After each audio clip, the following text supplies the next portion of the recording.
Assalamualaikum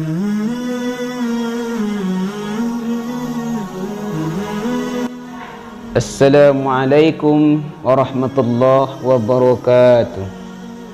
Alhamdulillahilladzi arsala rasulahu bil huda wa dinil haqq liyuzhirahu 'ala ad-dini kulli wa kaffa billahi shahida. Amma ba'du. Puji dan syukur marilah kita ucapkan kepada Allah Subhanahu wa taala atas segala rahmat dan nikmat yang Allah berikan. Kita masih dapat beraktivitas seperti biasanya. Alhamdulillah. Kalau bukan karena rahmat dan nikmat yang Allah berikan, kita manusia tidak akan sanggup bernafas sedetik pun. Jangankan kita akan melangkah, jangankan kita akan mengayunkan tangan, bernafas sedetik pun kalau bukan karena rahmat dan nikmat yang Allah berikan, kita manusia tidak akan sanggup. Oleh karena itu sudah sepatutnya kita bersyukur atas nikmat yang Allah berikan kepada kita. Betapa banyak saudara-saudara kita pagi ini, pada hari ini pergi menghadap Allah Subhanahu wa taala. Boleh jadi tadi malam ia masih bercanda gurau dengan kita, masih tertawa, masih berada dalam lingkungan yang sama dan aktivitas yang sama. Tetapi sekarang ia telah dipanggil oleh Allah Subhanahu wa taala. Alhamdulillah, kita masih diberikan kesempatan untuk hidup oleh Allah Subhanahu wa taala. Oleh karena itu pergunakanlah masa waktu yang diberikan oleh Allah kepada kita untuk mempersiapkan bekal untuk kembali kepadanya nanti. Dan alhamdulillah, betapa banyak saudara-saudara kita yang sekarang terbaring tidak berdaya di rumah sakit. Alhamdulillah, Allah masih memberikan kesehatan kepada kita. Di mana banyak saudara kita yang tertenda penyakit yang dinamakan sekarang dengan COVID-19. Alhamdulillah, kita masih aman, kita masih sehat. Oleh karena itu saudara kaum muslimin rahimakumullah, syukuri nikmat yang Allah berikan. Jaga kesehatan kita, pergunakan setiap waktu kita untuk bersyukur dan mendekatkan diri kepada Allah Subhanahu wa taala.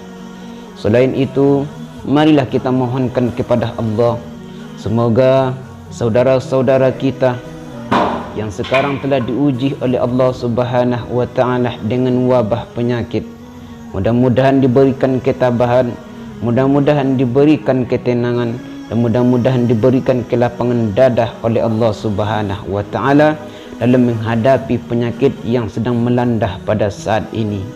Salawat dan salam marilah senantiasa kita mohonkan kepada Allah, semoga selalu dicurahkan buat baginda Nabi Muhammad sallallahu alaihi wasallam dengan untaian kata yang indah, Allahumma salli ala Sayyidina Muhammad wa ala ali Sayyidina Muhammad. Bapak-bapak, ibu-ibu, permisah dimanapun kita berada, semoga kita selalu berada dalam lindungan dan dimuliakan oleh Allah Subhanahu wa ta'ala. Baik, pada pagi yang berbahagia ini, pada waktu yang sangat singkat dan mulia ini, saya akan menyampaikan sebuah tausiah yang berjudul Imamun Adil, pemimpin yang adil. Saudara kaum muslimin rahimakumullah, siapa sih pemimpin itu dan apa artinya adil? Secara umum yang dikatakan adil ialah at-tawassut bainal amrayni, yaitu orang yang bisa mengambil jalan tengah di antara dua persoalan yang dihadapinya. Biasanya tidak berat ke kiri dan juga tidak berat ke kanan. Dan orang yang hanya tidak sekedar bisa memberikan kewajiban, tetapi juga bisa memberikan hak kepada orang lain, dan itulah yang disebut dengan adil.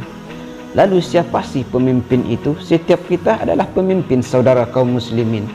Yang besar kecilnya kepemimpinan kita tergantung apa yang kita pimpin.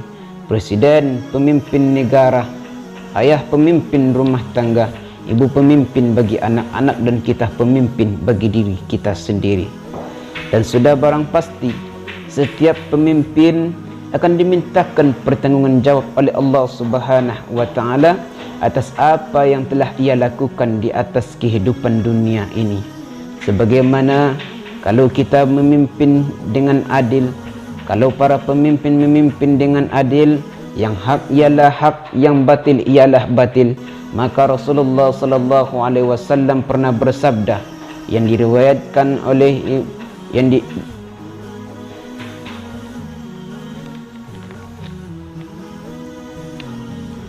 Rasulullah sallallahu alaihi wasallam pernah bersabda sebagaimana yang diriwayatkan oleh Abu Hurairah radhiyallahu anhu, di mana beliau mengatakan, sab'atun yuzilluhumullahu yawma la ila zilli illa zillu. Ada 7 golongan kata Allah yang akan mendapatkan naungan di akhirat nanti, sementara pada hari itu tidak ada naungan lagi selain naungan Allah Subhanahu wa taala. Salah satunya adalah al-imamul adil, ialah pemimpin yang adil. Saudara kaum muslimin rahimakumullah, oleh kerana itu kepemimpinan atau jabatan ialah merupakan amanah dari Allah Subhanahu wa taala yang kelak di akhirat nanti akan dimintakan pertanggungjawab oleh Allah Subhanahu wa taala. Adil atau tidakkah kita memimpin? Benar atau salahnya kita memimpin? Kecil atau besarnya kepemimpinan kita, tetap akan dimintakan pertanggungjawab oleh Allah Subhanahu wa taala. Karena pemimpin ialah amanah. Menyia-nyiakan amanah ialah khianat, khianat ialah dosa besar.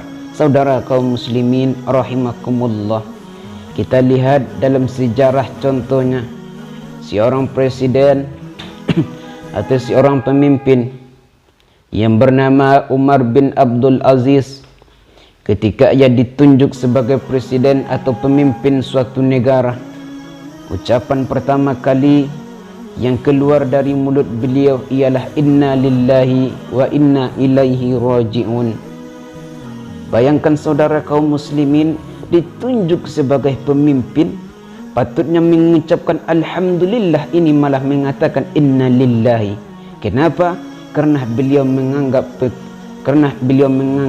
satu kepemimpinan atau jabatan ialah amanah dari Allah Subhanahu wa taala yang nanti akan dimintakan pertanggungjawab oleh Allah Subhanahu wa taala. Ingat, amanah. Amanah bisa saja berupa jabatan, berupa kepemimpinan, dan semuanya itu bisa berupa menjadi nikmat kalau kita pandai mensyukurinya. Tapi ingat saudara kaum muslimin, ketika amanah kita sia-siakan, jabatan dan pangkat kita abaikan, maka nikmat itu bisa saja berubah menjadi azab. Sebagaimana firman Allah Subhanahu wa taala dalam surat Ibrahim ayat yang ke-7. Bismillahirrahmanirrahim. La in syakartum la azidannakum wa la in kafartum innal azabi lasyadid. Jika kamu bersyukur atas nikmat yang aku berikan, kata Allah, maka akan kutambah. Tapi jika engkau engkar, tidak mensyukurinya, ingatlah azabku amatlah pedih. Disinilah saudara kaum muslimin, kepemimpinan, jabatan yang kita miliki merupakan amanah dari Allah. Di samping ia merupakan amanah, ia juga merupakan nikmat yang diberikan oleh Allah Subhanahu wa taala. Oleh kerana itu kaum muslimin, para pejabat, para pemimpin, anggota DPR atau pemimpin suatu organisasi atau perguruan tinggi, berlakulah adil. Kalau kita lihat zaman sekarang, keadilan sungguhlah tidak berwatak.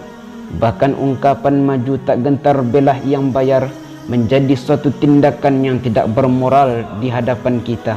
Kenapa demikian? Kerana nilai keadilan tak ubah seperti pisau, tajam ke bawah tapi tumpul ke atas. Sekarang kaum muslimin, betapa lukahnya rasa keadilan yang kita rasakan. Oleh kerana itu para pemimpin negara, sekecil-kecilnya pemimpin rumah tangga, pemimpin suatu organisasi, berlakulah dengan adil.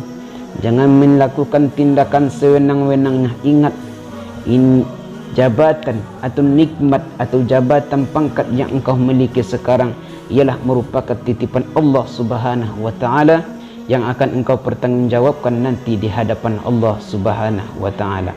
Kaum muslimin rahimakumullah. Lalu siapa saja kepemimpinan itu? Setiap kita adalah pemimpin. Presiden pemimpin negaranya, ulama pemimpin bagi umatnya, ayah pemimpin rumah tangga, ibu pemimpin bagi anak-anaknya, dan kita memimpin diri kita sendiri. Ingat saudara kaum muslimin, semuanya akan dimintakan pertanggungjawab oleh Allah Subhanahu wa taala. Lalu masalahnya, kita harus adil pada siapa saja. Ada 3 pokok hal yang harus kita berlaku adil kepada yang 3 itu. Yang pertama, kita harus adil kepada Allah Subhanahu wa taala. Yang kedua, kita harus adil kepada sesama makhluk. Dan yang ketiga, kita harus adil pada diri kita sendiri. Adil kepada Allah Subhanahu wa taala, yaitu mendahulukan hak Allah daripada hak kita. Sebagaimana kita contohkan contohnya, Allah Subhanahu wa taala memberikan kita waktu hidup 24 jam. Sementara kalau kita lihat perintah Allah Subhanahu wa taala, kita dituntut untuk melaksanakan solat 5 waktu dalam sehari semalam. Tetapi kadangkala banyak di antara kita yang sibuk dengan urusan kita sendiri sehingga lupa akan perintah Allah Subhanahu wa taala. Oleh karena itu, kalau kita lihat sajalah contohnya. Kita solat, dalam satu solat anggap sajalah 5 menit. 5 kali 5 kan cuma 25. Sementara Allah memberikan kita waktu 24 jam. Sementara Allah minta 25 menit untuk beribadah kepadanya. Tidak sanggupkah kita berlaku adil? Oleh karena itu saudara kaum muslimin, maka berlaku adillah kepada Allah Subhanahu wa taala. 23 jam 45 menit kita diberikan kehidupan oleh Allah Subhanahu wa taala. Yang kedua, kita harus adil pada sesama makhluk Allah Subhanahu wa taala. Kita harus berlaku adil. Kita juga harus menunjukkan sikap rasa kasih sayang kita kepada makhluk Allah yang lainnya. Yang ketiga, kita harus adil kepada diri kita sendiri. Kenapa demikian? Contohnya saja, mata mempunyai hak untuk tidur, kita bawah begadang terus, kita tidak adil kepada mata. Perut mempunyai kebutuhan untuk diisi. Kalau kita jarang makan sampai kita sakit maka itu dikatakan tidak adil. Oleh karena itu saudara kaum muslimin, berlakulah adil kepada Allah, kepada sesama makhluk, dan berlaku adillah kepada diri kita sendiri. Karena semuanya akan dimintakan pertanggungjawab oleh Allah Subhanahu wa taala. Ketika hari perhitungan nanti, akankah mulut kita berbicara, memberikan kesaksian atas apa yang kita lakukan di atas permukaan bumi ini? Tidak saudara kaum muslimin. Yang akan berbicara ialah tangan kita. Kemana tangan kita lakukan? Yang akan berbicara, yang memberikan kesaksian ialah kaki. Kemana langkah kaki kita lakukan? Sebagaimana firman Allah Subhanahu wa taala dalam surat Yasin ayat 65.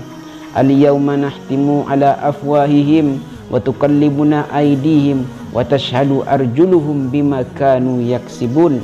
Pada hari ini, pada hari pembalasan dan perhitungan nanti, tidak akan ada mulut, tidak akan dapat berbicara. Mulut mereka akan kami kunci, tangan mereka akan berbicara, kaki mereka akan memberikan kesaksian atas apa yang telah ia lakukan di atas permukaan bumi ini ketika ia masih hidup di atas dunia ini. Saudara kaum muslimin rahimakumullah, sebagai kesimpulan diri dari tausiah ini, yang pertama, nasihat untuk para pemimpin, berlaku adillah. Kami memilih pemimpin yang adil, kami memilih pemimpin yang bijaksana, yang tidak berat ke kiri, yang tidak berat ke kanan, yang bisa menetapkan hukum sebagaimana mestinya. Yang kedua, kami berharap kepada kaum muslimin rahimakumullah, berlakulah adil kepada Allah Subhanahu wa taala. Ketika telah datang perintah Allah, maka dahulukan perintah Allah Subhanahu wa taala. Jangan kita sibuk dengan kehidupan dunia kita. Kita diberikan waktu 24 jam 25 menit. Allah meminta kita untuk melaksanakan perintahnya, yaitu solat 5 waktu secara adil kepada Allah Subhanahu wa taala. Yang ketiga, hari ke-10 tausiah ini kepada pemuda-pemudi, kepada diri kita sendiri, marilah kita berlaku adil. Waktunya mata mempunyai hak untuk tidur, perut mempunyai hak untuk diisi, badan kita mempunyai waktu untuk istirahat. Oleh karena itu, saudara kaum muslimin, berlakulah adil kepada diri kita, kepada Allah, kepada sesama makhluk, dan kepada diri kita. Mungkin hanya sekian yang dapat saya sampaikan. Terlebih dan terkurangnya saya mohon maaf. Benarnya datang dari Allah, salahnya datang dari diri pribadi yang berbicara. Ambillah hikmah dan kebenarannya, dan buanglah yang bertentangan dengan Al-Quran dan sunnah Rasulullah sallallahu alaihi wasallam. Karena manusia tidak akan lepas dari khilaf dan dosa. Tidak usah kita lihat dari mana kebenaran itu datang. Bahkan dalam sabda Rasulullah sallallahu alaihi wasallam, jika engkau melihat suatu nasihat, suatu kebenaran, tidak usah kau lihat orang itu kecil atau besar, tetapi apabila yang menyampaikan kebenaran, maka ambillah kebenaran tersebut. Inilah yang dapat saya sampaikan kepada saudara kaum muslimin. Semoga dapat kita amalkan. Akhir kata, Assalamualaikum warahmatullahi wabarakatuh.